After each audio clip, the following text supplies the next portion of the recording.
सभी साथियों को राम राम। कैसे हैं आप लोग? उम्मीद करता हूं बढ़िया होंगे और आपकी तैयारी भी बढ़िया चल रही होगी। और अगर आप ग्रुप डी और एनटीपीसी CBT 2 की तैयारी कर रहे हैं तो आपका स्वागत है इस वीडियो पर, क्योंकि आपको पता है ग्रुप डी की एग्ज़ाम डेट आ चुकी है, जो कि है 17 नवंबर से ग्रुप डी की एग्ज़ाम स्टार्ट। तो इस वीडियो में हम मैथ के कुछ क्वेश्चन सॉल्व करेंगे जो आपके ग्रुप डी और एनटीपीसी CBT 2 के लिए बहुत ही मोस्ट इम्पोर्टेंट हैं। ठीक है, इसमें ये हमारा प्रैक्टिस सेट नंबर 2 है। इससे पहले मैंने एक प्रैक्टिस सेट करवा चुका हूं जिस पे मतलब ग्रुप डी के कुछ ऐसे प्रीवियस क्वेश्चन इम्पोर्टेंट थे, और अब प्रैक्टिस सेट दूसरा है और आगे भी और भी हम प्रैक्टिस सेट करते रहेंगे। तो आप चैनल पर बने रहना। ठीक है, वीडियो को करते हैं स्टार्ट। वीडियो को कंटिन्यू देखें, बिल्कुल भी इसको मत करना। पहला क्वेश्चन है, अर्जुन का वेतन 34,500 रुपया था, जो बढ़कर 38,640 रुपया हो गया। उसके वेतन में कितने प्रतिशत की बढ़ोतरी हुई? दोस्तों ये क्वेश्चन इम्पोर्टेंट है क्योंकि ग्रुप डी का प्रीवियस ईयर क्वेश्चन है। ठीक है, 2021 मतलब जब भी हुआ था इसका। तो इसमें क्या है कि ये ग्रुप डी का आपका फेवरेट क्वेश्चन है, क्योंकि इसमें सीधे परसेंट में इसी प्रकार पूछा जाता है कितने प्रतिशत बढ़ोतरी हुई, कमी हुई, सब।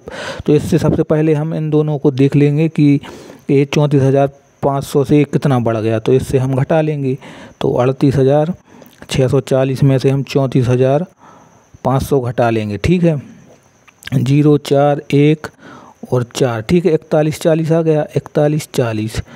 अब ये जो आपकी बढ़त हुई है ये कितने पर हुई है? ये हुई है आपकी 34,500 के ऊपर ये बढ़त हुई है, और इसका हम परसेंटेज निकाल लेंगे। ठीक है, बस इतना करना है, आपका आंसर आ जाएगा। बस इतना सेटअप करने के बाद आप इसमें काट पीट मचा दो, तो 2 जीरो से आपका 2 जीरो कट गया। 5 से काट देंगे आप, 5 से 6 पंचे 30, बच गया आपका 400।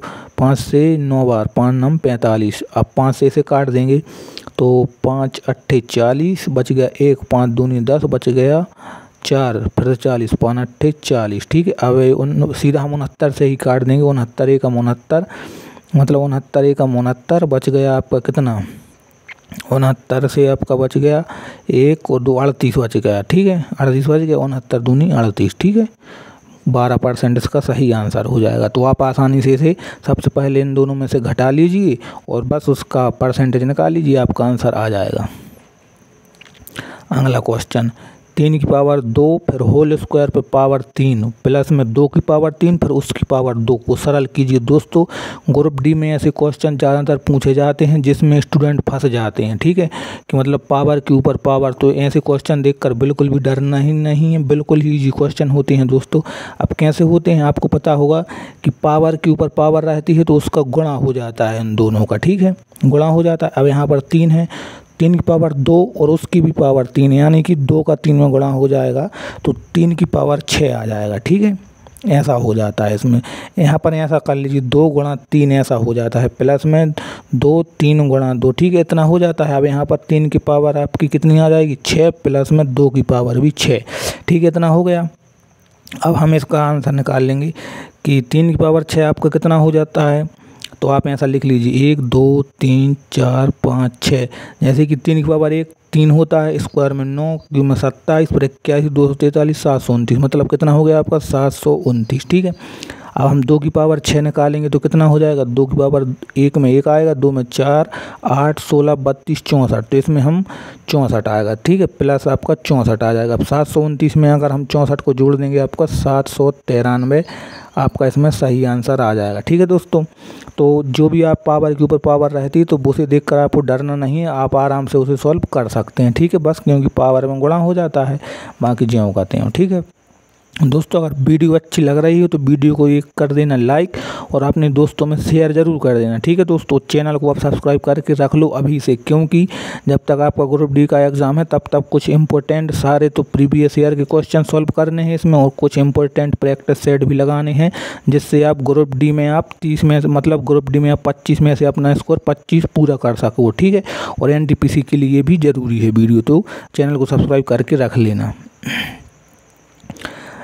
अगला क्वेश्चन, राकेश ने एक लैपटॉप अंकित मूल्य से 25% छूट पर 28,473 रुपये में खरीदा।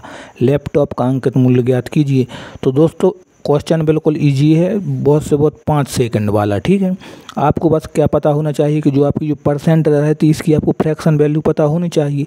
अब जैसे 25% है, अब इसको अगर हम फ्रैक्शन में लिखें तो कैसा लिख सकते हैं, 1/4 लिख सकते हैं कि नहीं। तो आपको बस फ्रैक्शन वैल्यू याद कर लेनी है 1 से लेकर 20% तक, ठीक है, आपको सब आ जाएगा, ठीक है। अब इससे क्या है, छूट की बात हो रही है तो 4A है, ऊपर दी जाती है छूट, ए यहाँ पर मेन, तो मतलब 4 से अगर छूट मिलेगी 3 की, ठीक है, क्योंकि 1 की छूट मिलेगी 4 पर तो 3 हो जाएगी। अब इस 3 की वैल्यू यहाँ पर दी गई 28,473, तो इसे हम कैसा लिख सकते हैं, 28,473 जो दी गई है आपकी 3 की वैल्यू है, मतलब 3 की वैल्यू हमें पता करनी है 4 की वैल्यू, तो 4 से हम कर देंगे गुणा, सीधा आपका आंसर आ जाएगा। बस काट पीट मचा दो जो भी हुए। अब 3 से कट जाएगा, 3 नाम आपका 27 हो जाएगा, बच जाएगा 1, तो यहाँ पर कितना हो जाएगा 14, तो फिर 3 चौका 12, फिर से बच जाएगा 2, तो यहाँ पर फिर 27 हो जाएगा, 3 नाम 27 और 3 एकम 3, मतलब 94 91 बच गया। अब 94 91 में हम 4 का गुणा कर देंगे, आपका आंसर आ जाएगा। कैसे आ जाएगा, 4 एकम 4, 4 एकम 4, 4 नाम 36 और 36 की 6, हाथ में आ जाएगी 3, 4 चौको 16 और 3 19, हाथ में 1, 4 नाम 36 और 1 37, 37,964 रुपया इसका सही आंसर हो जाएगा, ऑप्शन नंबर ए, ठीक है दोस्तों। तो बस आपको क्या है कि जो आपकी फ्रैक्शन वैल्यू है, आप बस फ्रैक्शन वैल्यू याद कर लो 1 से लेकर 20 तक, क्योंकि परसेंट का जो आपका चैप्टर रहता है, परसेंट हो गया, प्रॉफिट एंड लॉस हो गया, इसमें आप परसेंट का इसमें 80% रोल रहता है, आप फ्रैक्शन वैल्यू याद कर लो बस, ठीक है।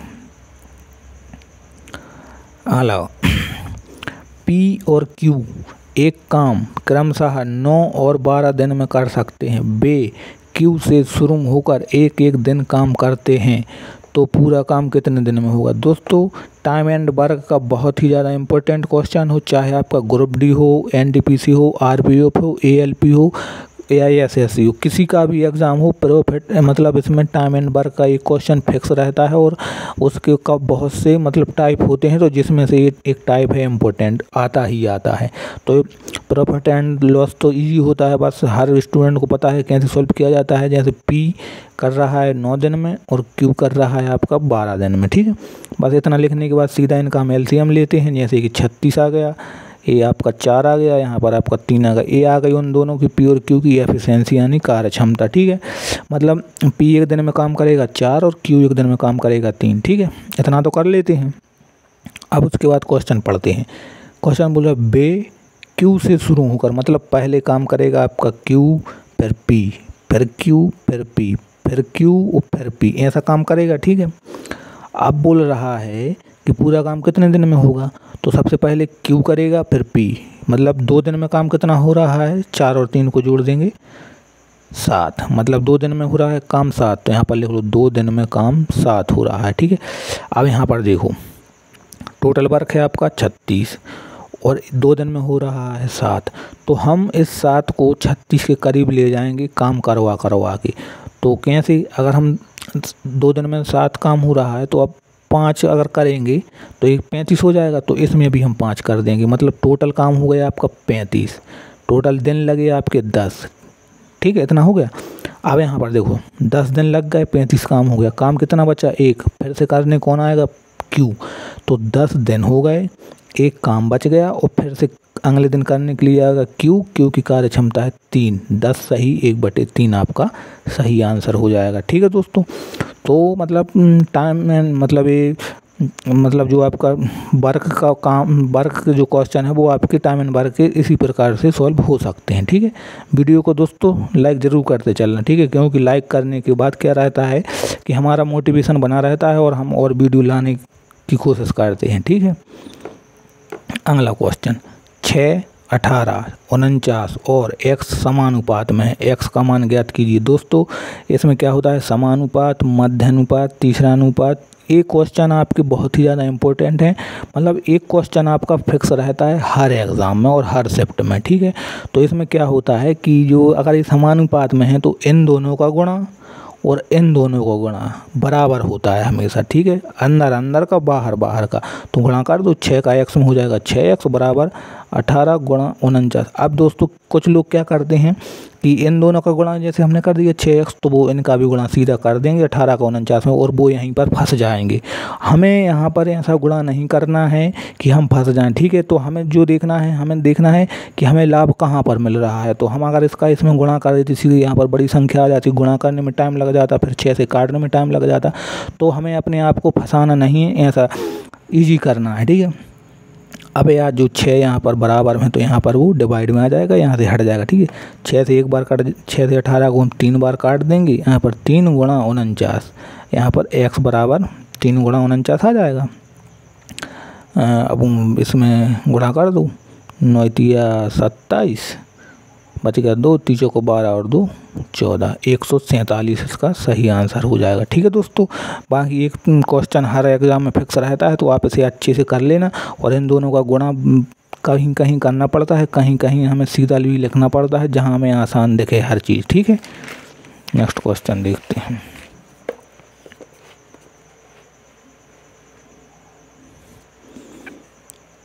ए और बी की आयु का अनुपात 1:2 है। 8 वर्ष बाद यह अनुपात 3:5 हो जाता है। तो ए और बी की आयु का योग क्या होगा। अब दोस्तों ये जो एज का क्वेश्चन है आपका बहुत ही इंपॉर्टेंट है, और ग्रुप डी का एग्ज़ाम हो और एज का क्वेश्चन ना आए ऐसा नहीं हो सकता, क्योंकि ग्रुप डी का बहुत ही फेवरेट क्वेश्चन है एज वाला क्वेश्चन। 1 या 2 क्वेश्चन तो हर शिफ्ट में देखने के लिए ही मिल जाते हैं, ठीक है। तो अब एक बात इसमें हमेशा एज वाली क्वेश्चन में एक बात हमेशा याद रखना कि अगर 2 व्यक्ति हैं और अभी प्रेजेंट में उनकी दोनों की आयु का जो अंतर है वो अगर 5 वर्ष अगर वो 5 वर्ष है, तो चाहे वो बूढ़े हो जाएं, 10 साल हो जाए, 20 साल हो जाए, 50 साल हो जाए, उनकी आयु का अंतर हमेशा 5 साल रहेगा। दोस्तों ये बात आप दिमाग में सेट कर लो। जैसे आप हो और आपका भाई है, अगर अभी आप और आपके भाई के बीच आयु का अंतर अगर 6 साल है, तो वो हमेशा 6 साल रहेगा, ऐसा नहीं है कभी को बदल जाए। तो बस इसी के आधार पर एज के क्वेश्चन सॉल्व होते हैं। अब यहाँ पर देखो, ए और बी की आयु का अनुपात 1:2 है, ठीक है, इतना तो लिख लिया। और 8 साल बाद यह अनुपात 3:5 हो जाता है, 3:5 हो जाता है। अब देखो यहाँ पर, यहाँ कितने का अंतर है, 1 का। यहाँ कितने का अंतर है, 2 का। तो ऐसा नहीं हो सकता कभी भी 2 व्यक्ति हैं अगर उनकी आयु का अंतर सेम है, तो 5 साल, 8 साल, 10 साल हमेशा सेम रहेगा। तो अब इसमें हम क्या करेंगे कि इसमें अंतर 1 का है, इसमें 2 का, तो इसमें हम 2 से गुणा कर लेंगे, इसमें 1 से। और गुणा इसलिए कर रहे हैं ताकि हम इनका अंतर सेम कर लें। अब देखो अंतर सेम हो जाएगा, 2 एकम 2, 2 दूनी 4, 3 एकम 3 और 3 दूनी 5 एकम 5। देखो 2 का अंतर हो गया, 2 का अंतर हो गया, कोई दिक्कत नहीं। अब वो हमेशा सब अंतर सेम ही रहेगा। लेकिन आप क्या बोल रहा है, अब यहाँ पर देखो अंतर यहाँ पर कितना बढ़ गया, 1 बढ़ गया कि नहीं। लेकिन वो बोल रहा है कि 8 वर्ष बाद, बोल रहा है कि 8 वर्ष बाद यह अनुपात 1:5 हो जाएगा। लेकिन हमारे यहाँ तो 1 ही वर्ष बाद हुआ है, मतलब कि 1 की वैल्यू 8 है, ठीक है। अब क्वेश्चन आगे क्या बोला, ए और बी की आयु का योग क्या होगा। ए और बी की आयु निकाल लो, 1 की वैल्यू 8, 2 की वैल्यू 16 और 4 की वैल्यू 32। 16 और 32 आपका 48 वर्ष इसमें सही आंसर हो जाएगा, ऑप्शन नंबर 2, ठीक है दोस्तों। तो एज के क्वेश्चन आप बस एज के क्वेश्चन में हमेशा एक बात यही याद रखनी है कि उनकी जो भी 2 व्यक्ति दे जाएं, उनकी आयु का अंतर हमेशा बराबर ही रहेगा। अगर बराबर नहीं है तो हम उसे बराबर करेंगे, ठीक है। बस इतना याद रख लो, आप एज के क्वेश्चन को चुटकियों में उड़ा दोगे, ठीक है। अगला क्वेश्चन, 5% चक्रवृद्धि ब्याज दर से कितने समय में कोई राशि 8,000 से बढ़कर 9261 हो जाएगी। अब देखो दोस्तों, चक्रवृद्धि वाला क्वेश्चन है और यहाँ पर एक अंक देखो 9261, 1331, 1728, ये ऐसे कुछ यूनिक नंबर हैं जो आपको याद कर लेने हैं, क्योंकि ज़्यादातर इन नंबरों से सीधे क्वेश्चन पूछे जाते हैं। अब वो इसमें क्या यूनिक है वो अभी मैं बताऊँगा आपको। सबसे पहले देखो 5% है, 5% को हम 1/20 लिख सकते हैं, ठीक है, आपको पता है 5% को 1/20 लिख सकते हैं। अब देखो कि ऊपर का होता है ब्याज, नीचे का होता है प्रिंसिपल। तो 20 की कोई राशि होगी, उसमें अगर 1 का ब्याज मिलेगा तो वो 21 हो जाएगी, ठीक है। इतना सेटअप कर लिया। अब उसमें पूछा गया है कि ये हो गया इसका प्रिंसिपल, ये हो गया इसका इंटरेस्ट, ठीक है।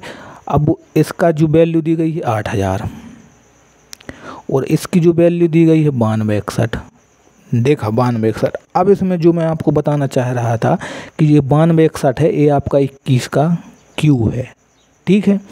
ये जो है आपका 11 का क्यू है, ये आपका 12 का क्यू है। तो ये कुछ ऐसे यूनिक नंबर हैं जो बहुत, इन्हें देखने के बाद क्वेश्चन बिल्कुल ईजी हो जाता है, ठीक है। 21 का क्यू हो गया। अब यहाँ पर देखो जो 8000 है, ये आपका 20 का क्यू है कि नहीं। 2 का क्यू 8, 3 0, 21 का क्यू 9261, ठीक है। अब जो आपके ब्याज वाले क्वेश्चन होते हैं जैसे CISI, इनमें जो पावर रहती है जो आपकी, ये आपका समय का काम करती है, ठीक है। अब पावर यहाँ भी 3, पावर यहाँ भी 3, 20 की राशि 21 हो गई, कितना समय लगा 3। तो 8000 की राशि 9261 हो गई, कितना समय लगेगा 3 वर्ष, ठीक है, 3 वर्ष। ऑप्शन नंबर डी सही हो जाएगा, ठीक है दोस्तों। ये बात हमेशा याद रखना कि जो पावर रहती है वो समय का काम करती है। अगला 207792 किससे पूर्णता विभाज्य होगी। बहुत ही इम्पोर्टेंट क्वेश्चन, खास करके ग्रुप डी का। और अभी हाल ही में जो NTPC 12th लेवल का एग्ज़ाम हुआ उसी में भी ये क्वेश्चन सीधे इसी प्रकार पूछे जा रहे थे। संख्या दे जा रही थी और पूछ लिया जाता किससे विभाज्य। तो ग्रुप डी का तो ये फेवरेट क्वेश्चन है। आपको बस डिजिबिलिटी रूल याद कर लेने हैं 1 से लेकर 9-10 तक, ठीक है। और बाकी जो भी और ऐसे प्राइम नंबर हैं उन सबके डिजिबिलिटी रूल याद कर लेना है। जैसे कि इतना ईजी क्वेश्चन हो जाता है डिजिबिलिटी रूल के बाद कि 5 है। 5 का डिजिबिलिटी रूल क्या कहता है, या तो संख्या का यूनिट डिजिट 0 होना चाहिए या फिर 5 होना चाहिए। अब इसमें ना तो 0 है और ना ही 5 है, मतलब ये संख्या 5 से विभाज्य नहीं होगी, बात खत्म। अगली देखो 11 का डिजिबिलिटी रूल क्या कहता है कि 11 का डिजिबिलिटी रूल कहता है कि हम अंकों को एक एक अंक, जो भी संख्या दी जाती है एक एक अंक छोड़कर जोड़ते हैं और फिर उन दोनों को घटाते हैं। या तो 0 आना चाहिए या 11 या 22, ठीक है, ऐसी संख्या आनी चाहिए। अब ऐसे हम देखो एक एक अंक छोड़कर कैसे मैं बता रहा हूँ। 2 और 7 9, 0 को छोड़ दिया, 9 और 9 18, 7 को छोड़ दिया, ठीक है, 18 हो गया। अब इसमें से 0 और 7, इस 7 को छोड़ दिया, 7 और 2 9, ठीक है। अब 18 में से 9 को घटाएंगे, कितना बचेगा 9 बचेगा। मतलब ना तो यहाँ 0 आ रहा है, ना 11 ना 22, तो मतलब ये संख्या 11 से विभाज्य नहीं होगी, बात खत्म। अगला है 6 जो है इसका डिजिबिलिटी रूल क्या कहता है कि अगर कोई संख्या 6 से विभाज्य होगी तो वो संख्या आपकी 2 से भी विभाज्य होगी और 3 से भी विभाज्य होगी, ठीक है। अब 2 का डिजिबिलिटी रूल क्या कहता है कि इकाई अंक सम हो, बात खत्म। इसका इकाई अंक सम है, 2 से डिवाइड हो जाएगी। 3 से डिवाइड होने का मतलब है कि अंकों का योग 3 से विभाज्य होना चाहिए। अब अंकों का योग हम कर लेते हैं, अभी किया था 18 और 9 27, 27 आपका 3 से विभाज्य है, आपकी पूरी संख्या 6 से विभाज्य हो जाएगी, ठीक है। अंकों का योग मतलब 2 और 7 9, 9 7 16 और 9 26 और 2 28 प्रकार से आप कर सकते हैं, ठीक है। डिजिबिलिटी रूल याद होना चाहिए बस आपको। एक वस्तु का क्रय मूल्य 2500 रुपया है, अगर उसे 2375 रुपये में बेचा गया है तो लाभ हानि प्रतिशत ज्ञात कीजिए। देखो दोस्तों, इतने इजी क्वेश्चन आते हैं और कुछ स्टूडेंट पे क्वेश्चन भी नहीं करने बनते हैं, इसलिए आपको सीखना ज़रूरी है, ठीक है। क्योंकि इसी प्रकार के बहुत से बहुत 2 या 3 सेकंड वाले क्वेश्चन हैं, इन्हें आप फ्री के नंबर हैं, इन्हें आप छोड़ना मत। देखो क्रय मूल्य यहाँ पर 25 है और विक्रय मूल्य 2300 है, तो देखने में मिल रहा है कि खरीदी ज़्यादा है बेची कम में है, तो इसमें हानि होगी। तो लाभ का तो इसमें कोई सिस्टम है ही नहीं। अब कितने की हानि होगी वो अभी पता चल जाएगा। 2500 में से 2375 घटा दो, घटा काय को दो दोस्तों, सीधा आप इसका वो कर लो, मतलब CP और SP का रेशियो ले लूँ, ठीक है। CP कितना है क्रय मूल्य आपका 2500 और SP कितना है 2375। अब इसका रेशियो ले लूँ, 25 से काट दो, 25 से 25 मतलब 100 बार 25 से, ठीक है। 25 से काट दो, 25 नंबर आपका आ जाएगा 225, बच जाएगा 12, 25 5 125। देखो रेशियो लेने में क्वेश्चन आपका बिल्कुल इजी हो जाता है। वो इसलिए क्योंकि अगर यहाँ पर 100 आ गया तो आपको आगे कुछ भी काटा पीटी नहीं करनी, क्योंकि हर चीज़ 100 पर ही बेस रहती है। तो 100 से सीधा कितना काम है 5% की यहाँ पर हानि है। ऑप्शन नंबर बी सही है। अगर यहाँ पर 100 आ जाए तो आपको आगे कुछ भी नहीं करना। अगर यहाँ पर जैसे 70 80 90 75 कुछ भी आता, तब हम इसे आगे और करते। यहाँ पर इसमें कितना कम हो गया फिर उसे मानकर उसके नीचे 100 लगाकर कुछ भी, बाकी अगर यहाँ पर 100 आ गया तो सीधा आपको कितना कम कितना ज़्यादा और आगे कुछ भी नहीं करना है। ठीक है दोस्तों भूल मत जाना, अगर अभी तक वीडियो देख रहे हैं तो वीडियो को लाइक और अपने दोस्तों में शेयर जरूर करते चलना। ठीक है, और चैनल को सब्सक्राइब तो आप कर ही लोगे, क्योंकि भाई ग्रुप डी का एग्ज़ाम है, साथ में एनटीपीसी का है, तो इम्पोर्टेंट वीडियो इस पर मिलती रहेंगी। अगला क्वेश्चन, यदि ए बी से 20% कम है तो बी ए से कितने प्रतिशत अधिक है। देखो दोस्तों फिर से आ गया 20%। मैंने आपको बोला था आप बस फ्रैक्शन वैल्यू याद रखो। 20% का मतलब होता है 1/5 होता है। अब 20% कम है यानी कि 5 से 4 है। ठीक है, ए जो है बी से 20% कम है, यानी कि सॉरी यहाँ पर क्या आएगा, ए बी से 20% कम है यानी कि 1 कम है। ठीक है, अब बोल रहा है बी ए से कितना अधिक है, बी ए से कितना अधिक है, तो दो 1 अधिक है किससे, 4 से, गुणा 100। 1/4 का पता सबको होता है, 1/4 का मतलब होता है 25%, ऑप्शन नंबर सी। ठीक है, देखो यहाँ पर यहीं से सीधा आंसर आ गया, और भी सॉल्व नहीं करना पड़ता, कुछ नया सा करते। 4 से 50 100 को काटते 25 बार, बस आप फ्रैक्शन वैल्यू याद रखो और चुटकियों में आंसर लो। अगला क्वेश्चन सिंप्लीफिकेशन से क्वेश्चन है दोस्तों, इम्पोर्टेंट क्वेश्चन है, क्योंकि ग्रुप डी और अभी आपका जो एनटीपीसी का हुआ था उसमें भी सिंप्लीफिकेशन से क्वेश्चन पूछे जा रहे थे। और सिंप्लीफिकेशन जो आपका रहता है सीधा आपका बोर्ड मास पर आधारित रहता है पूरा। ठीक है, board mass bracket of divide multiply जोड़ घटाना। ठीक है, अब इसे देखो, सबसे पहले क्या करना है, ब्रैकेट है नहीं, ऑफ है नहीं, डिवाइड है, तो सबसे पहले डिवाइड कर दो। 33 से 99 कट जाएगा 3 बार। ठीक है, और इस 3 का इस 11 में गुणा हो जाएगा। ठीक है, 33 आ जाएगा, कैसा आ जाएगा, 199 प्लस 33 माइनस 33। देखो 11 का 3 में हो गया 33 और माइनस 33 है ही, जाऊँ कहता हूँ 33 से 33 कट गया, बच गया आपका 199। ऑप्शन नंबर डी आपका सही आंसर हो जाएगा। बस दोस्तों इतना तो करना ही था। ठीक है, तो इससे ज़्यादा और भी कुछ नहीं करना है। जो सिंप्लीफिकेशन के क्वेश्चन रहते हैं वो सीधे आपके मतलब कि बोर्ड मास पर आधारित रहते हैं। ठीक है, कुछ नहीं करना पड़ता आपको। अगला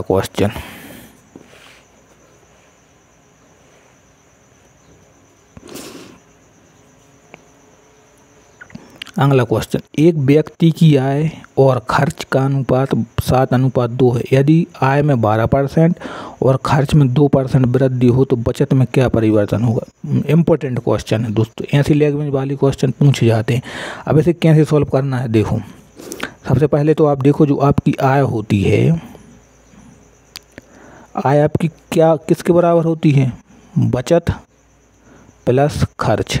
ठीक है, 2 चीज़ें हैं आपकी, बचत प्लस खर्च, दोनों को जोड़ लीजिए, आपकी आय आ जाएगी। अब क्वेश्चन में दिया गया आय का अनुपात है 7 और खर्च का है, बचत आपकी ज्यों की, बचत को हम ए मान लेते हैं, बात ख़त्म। बचत है, अब खर्च की है 2। ठीक है, अब यह इतना हो गया आपका। अब आगे देखो, यदि आय में 12% की तो इसमें 12% की वृद्धि हो रही है, बचत में आपको, बचत आपका कुछ नहीं है। ठीक है, यदि आय में 12% की वृद्धि हो, खर्च में 2% की वृद्धि हो, तो खर्च में कितने की, सबसे पहले तो इसे हम देखो, इसे हम 5 मानते हैं, 5 मान ले। 5 मानते क्यों हैं, जब आय आपकी 7 है, खर्च आपका 2 है, तो आप 5 बचेगा कि नहीं, ये भी तो देखो। आय आपकी टोटल 7 है, खर्च 2 है, 2 रुपये आप खर्च कर रहे हो, 7 रुपया कमा रहे हो, तो बचा कितने रहे हो, 5 रुपया। तो इसमें हम कितने की वृद्धि हो, या क्वेश्चन पे देखो, आय में 12% की वृद्धि, खर्च में 2% की वृद्धि, तो हम इसमें A% की वृद्धि मान लेते हैं, A% की मान लेते हैं। अब इसका इसमें गुणा हो जाएगा 12 7 84, इसका इसमें हो जाएगा 4, इसका इसमें हो जाएगा 5A प्लस, अब देखो यहाँ पर 2 दूनी 4 हो जाता है। ठीक है, यहाँ पर लिख लेते हैं 84 बराबर 5A और यहाँ पर कितना है, प्लस में आपका 4 है। ठीक है, क्योंकि इसका इसमें गुणा हो गया, इसका। अब देखो यहाँ प्लस का 4 है, यहाँ इस साइड आएगा माइनस का, हो जाएगा 84 माइनस 4 बराबर 5A। 84 में से 4 गया, 80 बच जाएगा आपका। अब 5A है जो आपका, तो ए 5 से 80 कट जाएगा 16 बार, ए का मान आ गया 16%। ऑप्शन नंबर बी सही हो जाएगा। ठीक है दोस्तों, तो ये थोड़ा ऐसा हो गया है। बाकी आय वाले क्वेश्चन, आय में हमें सही याद रखना है, आप तीनों को पहले इस प्रकार लिखना, आय बराबर में बचत प्लस खर्च, जो भी आपका बचत और खर्च रहेगा मिला करके आपकी आय के बराबर रहेगा। ठीक है, अगला क्वेश्चन, साधारण ब्याज पर एक राशि 2 वर्ष में 1250 रुपया और 5 वर्ष में 2000 रुपया हो जाती है, ब्याज की दर ज्ञात कीजिए। देखो दोस्तों, साधारण ब्याज का बहुत ही इम्पोर्टेंट क्वेश्चन है। इसमें हम एक चीज़ देखें कि अगर एक से कोई राशि मतलब 2 साल लगे, 2 साल लगे, ठीक है, 2 वर्ष लगे, तो वो राशि कितनी हो गई आपकी 1250। और अगर वहीं 3 साल में आप देखो, 5 साल में देखो कितनी हो गई 2000। तो यहाँ पर कितने साल लग गए, 3 साल, 3 वर्ष लग गए। ठीक है, इतना देखना। अब 2 साल में 1250, 5 साल में 2000, तो 2 से 5 तक गए, कितने साल लगे 3। तो यहाँ पर ब्याज देखो, ब्याज यहाँ पर कितना जुड़ गया है इसमें 750, 750 जुड़ गया 1250 में, तभी तो आपको 2000 आ गया। 750 और साल कितने लगे 3, मतलब 3 की वैल्यू 750, 1 की वैल्यू आपकी 250, 250 हो गई 1 की वैल्यू। अब देखो यहाँ पर 1 की वैल्यू 250 है, तो यहाँ पर 2 की वैल्यू कितनी हो जाएगी 500। तो इसमें से हम 500 घटा देंगे। 500 अगर हम इसमें से घटाएंगे, मूलधन निकल के आ जाएगा आपका कितना निकल के आ जाएगा 750 आ जाएगा क्या, 0.5, हाँ 750 आपका मूलधन हो गया। ठीक है, हमारे पास मूलधन भी आ गया, 2 साल का ब्याज भी आ गया, 1 साल का ब्याज भी आ गया, सब कुछ आ गया। अब हम फॉर्मूले का उपयोग कर सकते हैं। फॉर्मूला होता है जो आपका दर बराबर होता है, दर बराबर जो होता है आपका ब्याज यहाँ पर 1 साल का, यहाँ पर आपका मूलधन गुणा में आपका 100। ब्याज कितना है 1 साल का, ये 250 रुपया, 250 1 साल का, मूलधन आपका 750 गुणा में आपका 100। आंसर आपका सॉल्व हो गया। 25 से काट दो 4 बार, 25 से काट दो 25 3 75, 0 0 से आपका कट जाएगा 0, 25 चौका 100, 100/3, और 100/3 का मतलब सबको पता होता है 33.33% होता है, क्योंकि इसे आप काट लीजिए, 100 3 से गुणा होगा तो 33 3 99, फिर 3 3 मतलब इसी प्रकार हो जाता है। ठीक है, तो साधारण ब्याज वाला ये क्वेश्चन भी बहुत ईजी है और इम्पोर्टेंट भी है, आता ही है क्योंकि हर शिफ्ट में, ठीक है, और हर एग्ज़ाम में। अब अगला क्वेश्चन देखो, तो फिर अगला क्वेश्चन, राम की घर और स्कूल के बीच औसत चाल 48 किलोमीटर प्रति घंटा है। यदि स्कूल जाते समय वह 40 किलोमीटर की चाल से जाता है तो लौटते समय राम की चाल क्या होगी। तो देखो दोस्तों, एवरेज स्पीड वाला क्वेश्चन है, ठीक है, औसत चाल। तो औसत चाल का जो आपका फॉर्मूला होता है, अगर आप इसमें ये फार्मूला आपका तब उपयोग करता है जब आपकी दूरी सेम हो। अब देखो दूरी यहाँ पर घर से स्कूल, स्कूल से घर, दूरी सेम है, तो आपकी एवरेज स्पीड का जो फार्मूला होता है 2 गुणा में S1 S2 बटे में S प्लस S2। ठीक है, इतना हो गया। अब इसका मान रख दो और कुछ नहीं। एवरेज स्पीड दी गई है कितनी 48 बराबर में 2 ज्यों करते हो। एक स्पीड आपको दी गई है 40, दूसरी स्पीड हमें ज्ञात करनी है, तो उसे हम कुछ भी मान लेते हैं, x मान लेते हैं। ठीक है, और यहाँ पर कितनी है S1 प्लस S2, तो 1 है 40 प्लस x। अब देखो काट पीट मचा दो, आपका आंसर 2 से कट जाएगा 24 बार, ठीक है, फिर 4 से कट जाएगा 10 बार, और 4 से कट जाएगा 6 बार, 1 बार और 2 से कट जाएगा 3 बार, 2 से कट जाएगा 5 बार। ऊपर बच गया आपका 5x, और नीचे यहाँ साइड में बचा था 3 का इसमें गुणा हो जाएगा, तो 3 का इसमें गुणा हो जाएगा, कितना हो जाएगा 3 का इसमें गुणा हो जाएगा, तो 120, और यहाँ प्लस में 3x प्लस के हैं, इस साइड आएंगे माइनस के हो जाएगी, तो 5 में से 3 गया, 2x बराबर 120, 2 से 120 कट गया 60 किलोमीटर आपको पर आवर, x का मान आ गया 60 किलोमीटर। तो एवरेज स्पीड का ये वाला फॉर्मूला आप याद रख लो। इस प्रकार के क्वेश्चन आप चुटकियों में सॉल्व कर सकते हैं। ठीक है दोस्तों, तो आपको बस फॉर्मूला याद रख लेना है। ठीक है, अगला क्वेश्चन, 9,000 रुपये का 3.4 प्रति माह दर से 6 महीने का साधारण ब्याज ज्ञात करना है। देखो दोस्तों, एक बात याद रखना कि अगर यहाँ पर महीना दिया है, यहाँ भी महीना, तो कोई दिक्कत नहीं। यहाँ आपको साल लिया है, यहाँ साल लिया है, कोई दिक्कत नहीं। दिक्कत तब होती है यहाँ आपको वार्षिक दर दी गई हो और यहाँ आपको महीने में समय दिया गया हो या फिर दिन में समय दिया हुआ, तो उसमें कुछ तामझाम करनी पड़ती। बाकी इसमें कुछ नहीं, आप सीधा इसका इसमें गुणा करके निकाल सकते हो। बाकी फॉर्मूला आपको पता होता है SI का, PRT/100।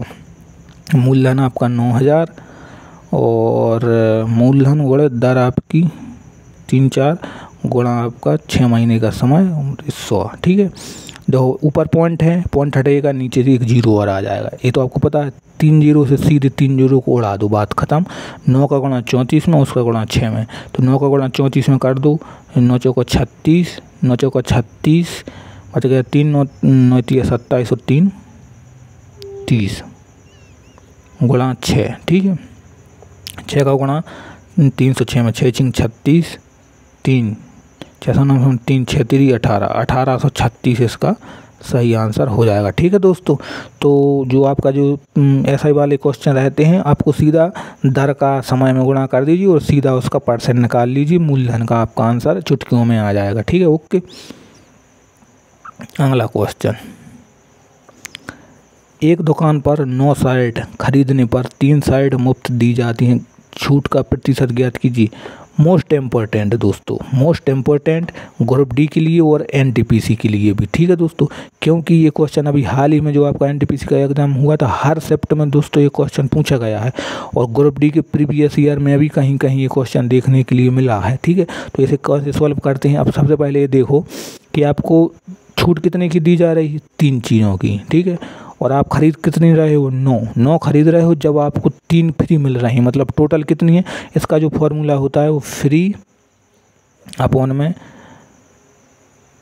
टोटल गुणा 100। ठीक है, और इस यहाँ पर ऐसा लिख सकते हो, फ्री आपको कितनी दी जा रही हैं, 3, टोटल कितना है 9 और 3 12 गुणा में आपका 100, 3 से 12 कट जाएगा 4 बार, 4 से 100 काट दीजिए, 25% इसका राइट आंसर हो जाएगा। ठीक है दोस्तों, तो आंसर आ गया 25%। ठीक है दोस्तों, ये वीडियो इम्पोर्टेंट थी, जो भी आपकी ग्रुप डी की तैयारी कर रहे हैं। ग्रुप डी का एग्जाम 17 नवंबर से है, आपको पता है, और NTPC का भी हाल ही में हुआ है, तो NTPC 2 के लिए जो तैयारी कर रहे हैं उनके लिए भी ये वीडियो इम्पोर्टेंट है। ठीक है दोस्तों, तो इस वीडियो को लाइक कर देना और शेयर कर देना और चैनल को कर लेना सब्सक्राइब। और अगर आपको इस जो भी मैंने प्रैक्टिस सेट कराए हैं, आपको इसकी PDF चाहिए तो मेरे टेलीग्राम चैनल को आप ज्वाइन कर लीजिए, वहाँ पर इसकी PDF आपको मिल जाएगी। ठीक है, तो मिलते हैं अगली वीडियो में। बस चैनल पर साथ बने रहें, चैनल को कर लें सब्सक्राइब, नोटिफिकेशन बेल को ऑन कर लें ताकि हर अपडेट आपको समय से मिल जाए। चलिए मिलते हैं नेक्स्ट वीडियो में, तब तक के लिए जय हिंद।